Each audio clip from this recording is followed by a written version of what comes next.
today I'm going to teach you guys how to putt 180 bonus.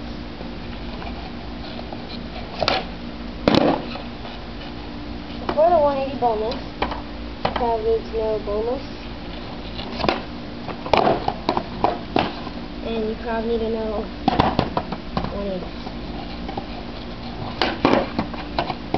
Once you got those down, you start moving on to the 180 bonuses. So what you're going to do is you're going to set up for normal bonus, and you're going to grab it like an Indian, put your front foot down on the ground, push it up, and twist your body, and then sometimes your feet will like land in the air about this high, and sometimes, you know, go into primo, but, you know, I just did that, so you kind of want to basically jump kind of with the board, so just get your back foot on and it's good. So I'll show you guys some 180 bonuses.